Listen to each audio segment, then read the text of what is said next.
প্রিয় শিক্ষার্থী বন্ধুরা, আজ আমরা বিদ্যাসাগর ইউনিভার্সিটির বিএ অনার্স এবং পাস কোর্সের সেমিস্টার 4-এ তোমরা যারা হিস্ট্রি মাইনর অর্থাৎ ইতিহাস মাইনর রেখেছো তাদের জন্য আসন্ন পরীক্ষার মোস্ট ইম্পর্টেন্ট লং প্রশ্নগুলো নিয়ে এখন আমরা বলবো।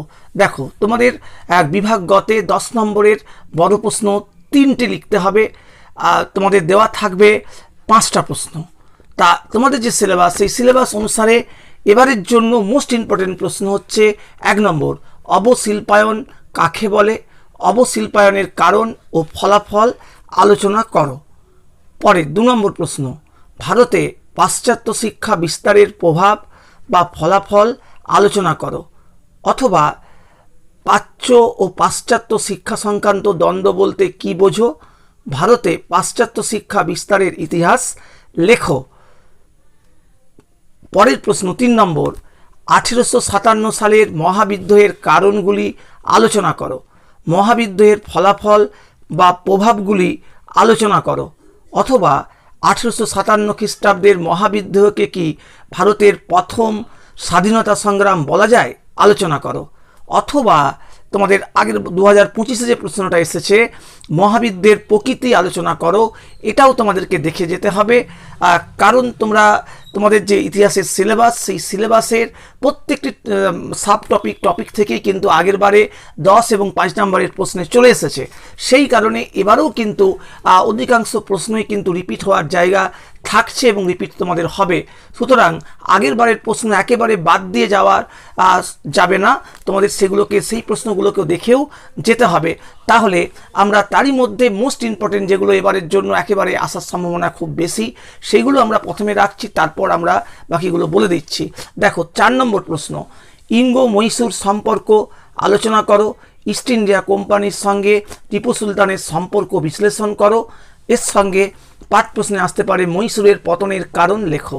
পরের 5 নম্বর, ইংরেজ ইস্ট ইন্ডিয়া কোম্পানির সঙ্গে বাংলার নবাব সিরাজউদ্দৌলার বিরোধের কারণগুলি বিশ্লেষণ করো।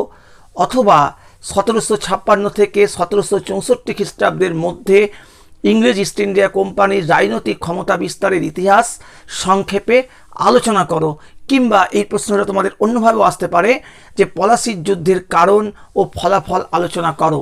তাহলে এই 5 নম্বরের প্রশ্ন তোমাদেরকে খুবই ইম্পর্টেন্ট এবারের জন্য। এখান থেকে তোমাদের লং না হলে তোমাদের 5 নম্বরে অবশ্যই আসবে। পরের প্রশ্ন 6 নম্বর, জায়গিরদারি সংকট মুঘল সাম্রাজ্যের পতনের জন্য কতটা দায়ী ছিল তা আলোচনা করো। অথবা মুঘল সাম্রাজ্যের পতনের কারণগুলো আলোচনা করো। কারণগুলো জেনারেল যে কারণগুলো, সেই কারণগুলোর একটা প্রশ্ন কিন্তু হতে পারে। আর জায়গিরদারি সংকট আগের বারে 2025-এ 5 নম্বর এসেছিল, এলেও কিন্তু এবারের জন্য খুবই ইম্পর্টেন্ট। পরের 7 নম্বর প্রশ্ন, ইস্ট ইন্ডিয়া কোম্পানির আমলে প্রবর্তিত ভূমি রাজস্ব বন্দোবস্তগুলি আলোচনা করো। রায়তারি ও মহলওয়ারি ভূমি বন্দোবস্তের শর্ত এবং কৃষকদের উপর এদের প্রভাব আলোচনা করো। পরের প্রশ্ন 8 নম্বর, 1855 খ্রিস্টাব্দের সাঁওতাল বিদ্রোহের কারণ ও ফলাফল আলোচনা করো। তাহলে এই 8টে লং প্রশ্ন তোমাদের যেগুলো বলা হলো, তার মধ্যে তোমাদের 10 নম্বরে এগুলো আসতে পারে, আবার 5 নম্বরের প্রশ্নও কিন্তু এই প্রশ্নগুলো আসতে পারে। পরের 5 নম্বর 5 মার্কসের মোস্ট ইম্পর্টেন্ট প্রশ্ন। 5 মার্কসের প্রশ্নগুলোর ক্ষেত্রে তোমাদেরকে 4টে প্রশ্ন লিখতে হবে, 6টা প্রশ্ন তোমাদের দেওয়া থাকবে। দেখো, 1 নম্বর প্রশ্ন, টিকা লেখো ফরাজি আন্দোলন বা ফরাজি আন্দোলনের মূল লক্ষ্যগুলো কী ছিল। ফরাজি আন্দোলনের প্রকৃতি লেখো। ফরাজি আন্দোলন এবারের জন্য খুবই গুরুত্বপূর্ণ। পরের প্রশ্ন, টিকা লেখো সম্পদের নির্গমন বা নিষ্কাশন বলতে কি বোঝো, বা সম্পদের নির্গমন তত্ত্বটি ব্যাখ্যা করো। পরের প্রশ্ন 3 নম্বর, পলাশির যুদ্ধের গুরুত্ব আলোচনা করো। যদি তোমাদের লং প্রশ্নে পলাশির যুদ্ধের কারণ গুরুত্ব না আসে, তাহলে হয়তো 5 নম্বরের প্রশ্নে পলাশির যুদ্ধের গুরুত্ব বা তাৎপর্য পরীক্ষাতে পড়তে পারে। পরের প্রশ্ন, টিকা লেখো তিতুমুরের বারাসত বিদ্রোহের কারণ কী ছিল, এর বিবরণ দাও, বা বাংলার ওয়াহাবি আন্দোলনের গুরুত্ব লেখো। এই প্রশ্ন 2025-এ এসেছে, তারপরেও অন্যভাবে এসেছে, ওয়াহাবি আন্দোলনের লক্ষ্য এসেছিল, কিন্তু এই প্রশ্ন এই জায়গাটা খুব ইম্পর্টেন্ট, তোমাদের করে যেতে হবে। পরের প্রশ্ন 5 নম্বর, 1857 খ্রিস্টাব্দের মহাবিদ্রোহ ব্যর্থ হওয়ার কারণগুলি লেখো। মহাবিদ্যের ব্যর্থতার কারণ যদি তোমাদের লং প্রশ্নে না আসে বা লং প্রশ্নে এলেও কারণ ফলাফল এলেও তোমাদের 5 নম্বরের প্রশ্নে মহাবিদ্যের ব্যর্থতার কারণ বা বিদ্রোহীরা কেন ব্যর্থ হয়েছিল সিপাহীরা, এটা খুবই গুরুত্বপূর্ণ এবারের জন্য। পরের প্রশ্ন, 1857 খ্রিস্টাব্দের মহাবিদ্যের প্রত্যক্ষ কারণটি ব্যাখ্যা করো।